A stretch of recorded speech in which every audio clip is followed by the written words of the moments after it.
Friends, welcome to my channel KL study. Friends, जैसा कि आप सभी को पता है, कल सीटेट ने एक अपडेट डाला था। वहां पर आपके सभी के क्वेश्चन पेपर आप देख सकते हैं। ठीक है, तो आज हम आपको सॉल्व कराने वाले हैं आपका सीडीपी 1 जनवरी 2022 का फर्स्ट शिफ्ट का। ठीक है, तो जिसका भी 1 जनवरी को मतलब सीटेट का टेस्ट था वो अपना रिव्यू देख सकते हैं यहाँ पर। ठीक है, तो आइए देरी ना करते हुए शुरू करते हैं आज का अपना सेशन। यहाँ पर जो क्वेश्चन पेपर आपके आए हुए हैं वो दोनों लैंग्वेज में है, इंग्लिश में भी है और हिंदी में भी है। ठीक है, तो आप यहाँ पर मिला सकते हैं। ठीक है, तो ये जो एनालिसिस है ये होगा हमारा 1 जनवरी का। ठीक है, 1 जनवरी 2022 फर्स्ट शिफ्ट का। ठीक है, तो आप अपने क्वेश्चन मिला सकते हैं। यहाँ पर फर्स्ट क्वेश्चन दिया गया है, निम्न में से कौन सा नियम यह सुझाव देता है कि शरीर के विभिन्न अंग विकास के विभिन्न चरणों में भिन्न भिन्न दरों से विकसित होते हैं। तो यहाँ पर ऑप्शन दिए गए हैं, विकास एक आयामी होता है, ये तो बिल्कुल गलत है। जो विकास होता है वो बहुआयामी अर्थात मल्टी डायमेंशनल होता है। ठीक है,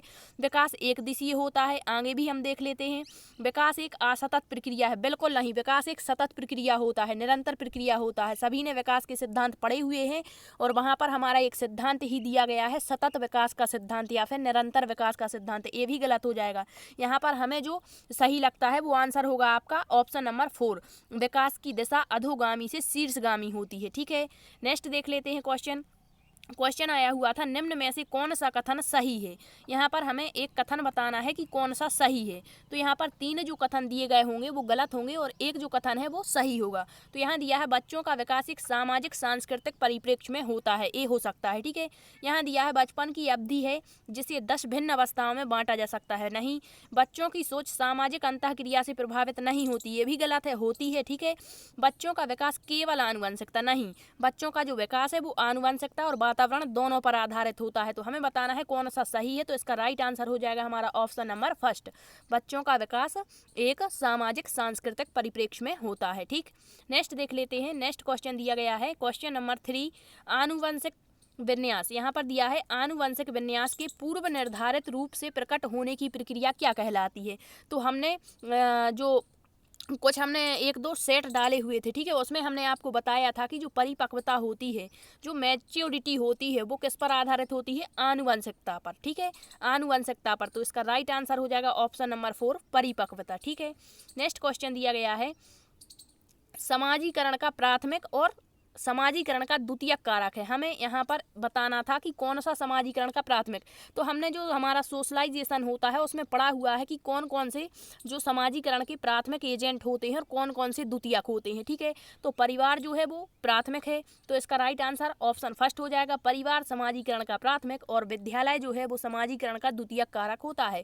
तो इसका राइट आंसर ऑप्शन फर्स्ट हो जाएगा। ठीक है, नेक्स्ट क्वेश्चन देख लेते हैं। दिया गया है, लॉरेंस कोहल वर्ग के अनुसार 7-8 वर्षीय बच्चे में, मतलब कितने वर्ष का बच्चा है, 7 से 8 वर्ष का। ठीक है, नैतिक निर्णय लेने का आधार क्या है। तो हम सबको पता है, इन्होंने अपनी 3 स्तर बताए हुए हैं, पूर्व परंपरागत एक बताया हुआ है इन्होंने, परंपरागत और एक बताया हुआ है उत्तर परंपरागत। सभी की 2-2 अवस्थाएं इन्होंने बताई हुई हैं। इस प्रकार टोटल मिलाकर के कितनी अवस्थाएं हो जाती हैं, 6 अवस्थाएं। ठीक है, तो यहाँ पर बताना है कि नैतिक निर्णय लेने का आधार क्या है, मतलब 7 से 8 वर्ष में। तो इसका राइट आंसर हो जाएगा हमारा ऑप्शन नंबर 3, दंड और आज्ञा पालन। नेक्स्ट क्वेश्चन दिया गया है, जीन पियाजे के सिद्धांत में क्रमबद्धता किस संदर्भ में प्रयुक्त होती है। मतलब इन्होंने जो क्रमबद्धता बताई है वो, मतलब जैसे हम कोई माप ले लें, ठीक है, लंबाई चौड़ाई, तो इस तरह से तो क्रमबद्धता यहीं पर देखने को मिलती है। और क्रमबद्धता का गुण किस स्टेज में आता है, इनकी तीसरी स्टेज में। कौन सी स्टेज होती है, मूर्त अवस्था जो इन्होंने बताई हुई है। तो इसका राइट आंसर ऑप्शन फर्स्ट हो जाएगा, वस्तुओं को किसी एक आयाम जैसे लंबाई पर आधारित क्रम देना। ठीक है, नेक्स्ट क्वेश्चन देख लेते हैं। नेक्स्ट क्वेश्चन आया हुआ था, 5 वर्षीय नसीमा को यह लगता है कि चिकनी मिट्टी के, क्या दिया है, 5 वर्षीय नसीमा को यह लगता है कि चिकनी मिट्टी के गोले को यदि दबाकर एक सांप के रूप में परिवर्तित करें तो चिकनी मिट्टी बढ़ जाती है। जीन पियाजे के अनुसार उसकी सोच के पीछे कौन सा तर्क है। तो आपको हम बताते हैं, एक नसीमा करके एक लड़की है, उसको लगता है ये मिट्टी मान के चलिए, ठीक है, और इससे यदि हम कोई सर्प बना दें तो ये उसको लगता है कि इतनी ही मिट्टी से ये सर्प बनाया है, तो उसको लग रहा है कि ये मिट्टी बढ़ गई है, मतलब यहाँ पर ज़्यादा मिट्टी है। तो उसमें कौन सा गुण है। तो इसका राइट आंसर होगा ऑप्शन नंबर 2, केंद्रीयता, मतलब वह एक वस्तु के बारे में केवल एक तरीके से सोच सकती है, यह कहलाता है केंद्रीयता। और यह कौन सी स्टेज की जो अवस्था है वो कहलाती है, तो ये है जीन पियाजे की सेकेंड स्टेज जो होती है, पूर्व संक्रियात्मक अवस्था में यह गुण देखने को मिलता है। ठीक है, नेक्स्ट क्वेश्चन देख लेते हैं।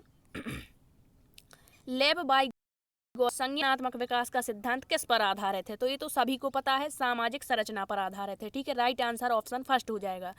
नेक्स्ट क्वेश्चन देख लेते हैं, दिया गया है लेव वाइगोत्स्की ने बच्चों के स्वयं से संवाद करने, कितनी ही बार आपको ये हमने बताया हुआ है कि जीन पियाजे स्वयं बच्चे का स्वयं से बातें करने को क्या कहते हैं और वाइगोत्स्की क्या कहते हैं, तो इसका राइट आंसर हो जाएगा ऑप्शन फर्स्ट, निजी संवाद, जिसे प्राइवेट स्पीच भी कहते हैं। ठीक है, नेक्स्ट क्वेश्चन दिया गया है, एक प्रगतिशील कक्षा में निम्न में से कौन सी विशेषता है, क्या ड्रिल और अभ्यास पर जोर, नहीं, योग्यता आधारित स्थायी अलगाव, नहीं, सहयोग पूर्ण अधिगम, राइट आंसर ऑप्शन 3 हो जाएगा। ठीक है, नेक्स्ट क्वेश्चन देख लेते हैं, दिया गया है एक बच्चे में दूसरे की नियत और इच्छाओं को समझने की योग्यता है, दूसरे की। ठीक है, तो इसका राइट आंसर क्या हो जाएगा, दूसरे की मतलब इंटरपर्सनल, इसका राइट आंसर ऑप्शन सेकंड हो जाएगा, अंतर्वैयक्तिक। यदि स्वयं की करता बात तो यहाँ पर हो जाता इंट्रापर्सनल। ठीक है, अंतःवैयक्तिक, तो इसका राइट आंसर पूछा है दूसरे की, दूसरे की मतलब अन्य व्यक्ति की, तो अंतर्वैयक्तिक बुद्धि। ठीक है, नेक्स्ट क्वेश्चन दिया गया है, राष्ट्रीय शिक्षा नीति 2020 निम्न में से कौन सा कथन प्रस्तावित है,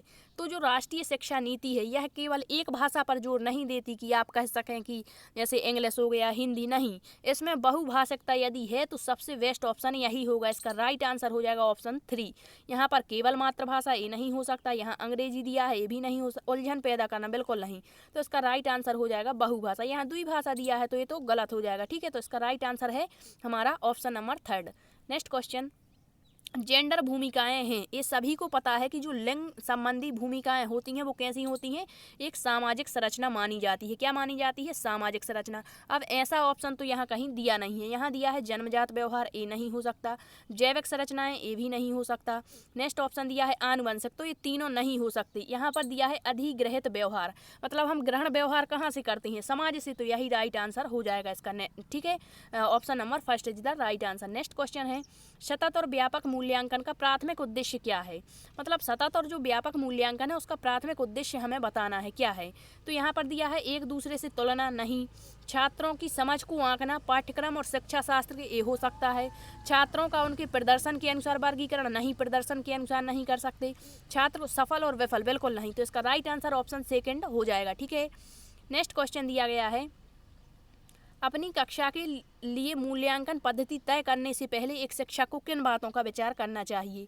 मेरे अलावा इन परिणामों का उपयोग कौन करेगा, हो सकता है विशिष्ट छात्रों के अधिगम वक्र का पता लगाने का सर्वोत्तम तरीका क्या है, ये भी हो सकता है, कौन सा तरीका अध्यापिका को स्वयं के शिक्षा शास्त्र पर चिंतन में मदद करता है, और कौन सी विधि उच्चतम अंक, ये नहीं हो सकता। अब यहाँ पर उच्चतम अंक की बात की गई है, अब जहाँ भी जिस भी ऑप्शन में ऑप्शन A4 दिया गया होगा वो गलत होगा, यहाँ पर दिया है ए नहीं हो सकता, यहाँ भी दिया है ए भी नहीं हो सकता, नेक्स्ट यहाँ भी दिया है तीसरे में ए भी नहीं हो सकता। नेक्स्ट देख लेते हैं, यहाँ दिया है फर्स्ट एवं सेकंड, तो इसका राइट आंसर हो जाएगा हमारा ऑप्शन 4। ठीक, नेक्स्ट क्वेश्चन दिया गया है, समावेशी शिक्षा से अभिप्राय है, क्या है अभिप्राय, आर्थिक रूप से कमजोर वर्ग का आरक्षण केवल सरकारी विद्यालयों में उपलब्ध कराया जाना चाहिए, दिव्यांग छात्रों को सिर्फ और केवल, यहाँ भी आ जाए वो गलत होगा, सरकारी विद्यालय केवल अंग्रेजी, ये भी गलत हो गया, यहाँ भी केवल दिख रहा है, ये भी गलत हो जाएगा, इसका राइट आंसर होगा ऑप्शन नंबर 4, योग्यताओं से परे होकर सभी बच्चों को गुणवत्तीय शिक्षा उपलब्ध कराई जाए। ठीक है,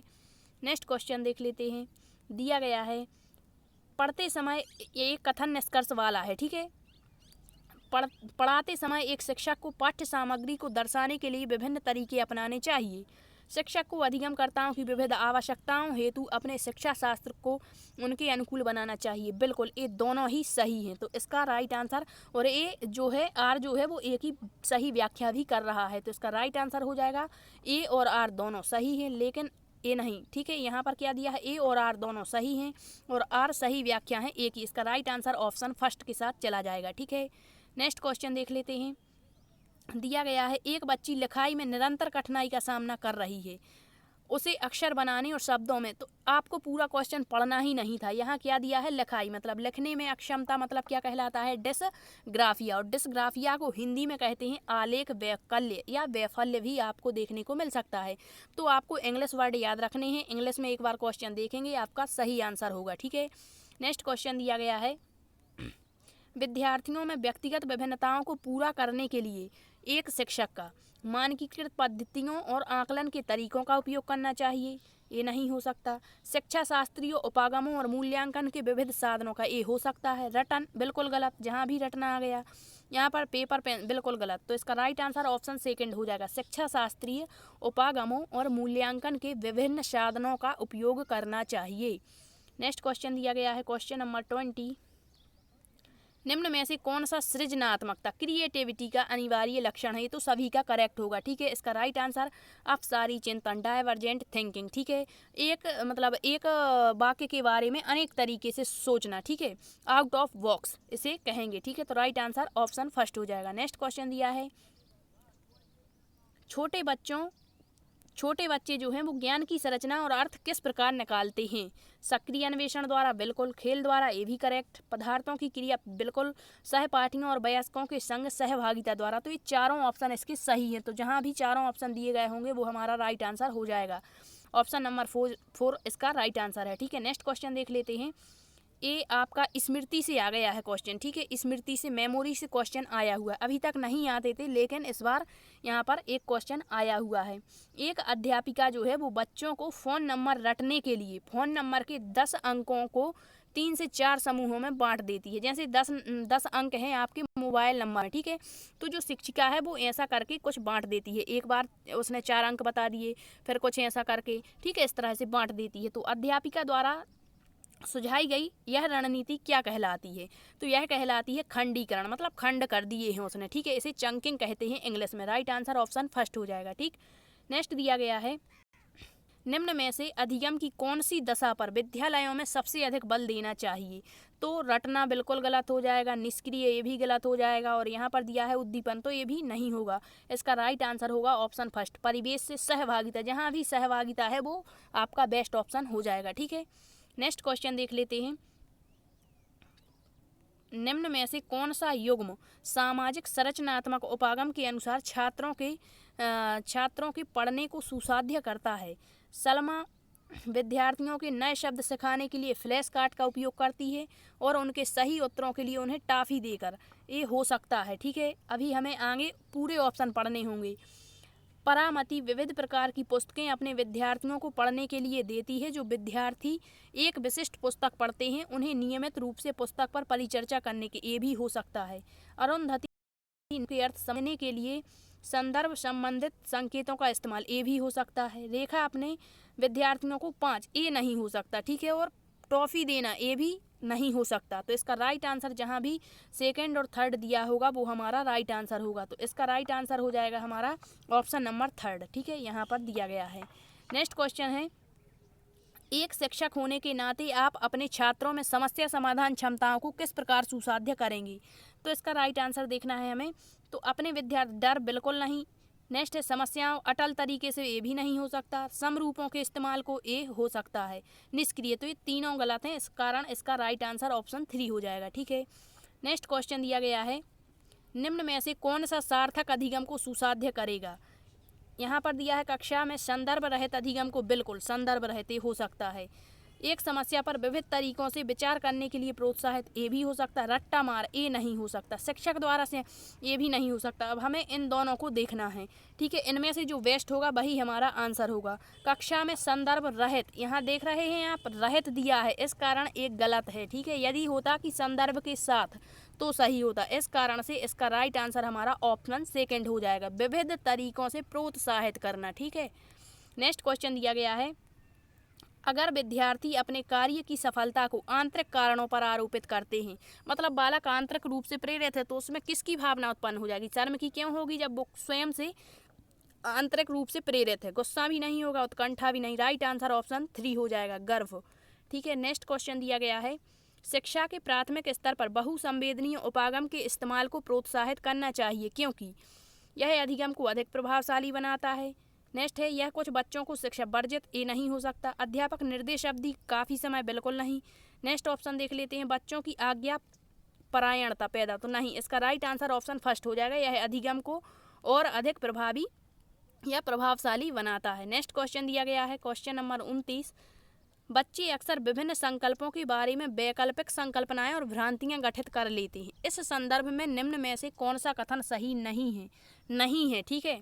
तो यहाँ पर आप देख रहे हैं, एक अध्यापिका को बच्चों द्वारा गठित वैकल्पिक संकल्पनाओं और भ्रांतियों को सख्त रूप से हतोत्साहित करना चाहिए। राइट आंसर ये हो सकता है, पर हमें सभी ऑप्शन देखने हैं, ठीक है। नेक्स्ट दिया गया है यहाँ पर, बच्चे और वयस्कों में वैकल्पिक संकल्पनाओं और भ्रांतियों का गठन स्वाभाविक है, ये नहीं होगा, ठीक है। एक अध्यापिका को निश्चित रूप से इन वैकल्पिक संकल्पनाओं और भ्रांतियों पर गौर करनी चाहिए और प्रक्रिया में महत्वपूर्ण ये नहीं हो सकता, ठीक है। हमें बताना है कौन सा नहीं है। यहाँ पर तो दिया है सहज समझ, तो ये नहीं हो सकता, तो इसका राइट आंसर हमारा फर्स्ट के साथ चला जाएगा। हतोत्साहित तो कहीं भी नहीं कर सकते बच्चों को, ठीक है। नेक्स्ट क्वेश्चन और आज का लास्ट क्वेश्चन है हमारा, निम्न में से अधिगम का कौन सा परिप्रेक्ष्य यह कहता है कि ठोस प्रलोभनों और पुरस्कारों द्वारा विद्यार्थियों को सीखने के लिए अभिप्रेरित किया जा सकता है। यहाँ दिया है प्रलोभन और पुरस्कार, तो इसका राइट आंसर हमारा ऑप्शन सेकंड हो जाएगा, व्यवहारात्मक, ठीक है। तो आई होप आपने अपने क्वेश्चन मिला लिए होंगे और यहाँ पर 1 से 2 क्वेश्चन ही ऐसे हो सकते हैं जिनका आपको डाउट रहे, बाकी सभी क्वेश्चन के आंसर आपको सही दिए गए हैं। तो आप अपने CDP के 1 जनवरी के जो फर्स्ट शिफ्ट था उसके जो क्वेश्चन है आप यहाँ से मिला सकते हैं, ठीक है। और यदि आपको अन्य शिफ्ट के एग्जाम्स का एनालिसिस चाहिए तो आप कमेंट्स में कमेंट्स जरूर करना, और यदि सेशन पसंद आए तो लाइक, शेयर एंड सब्सक्राइब भी जरूर कीजिएगा। Thank you.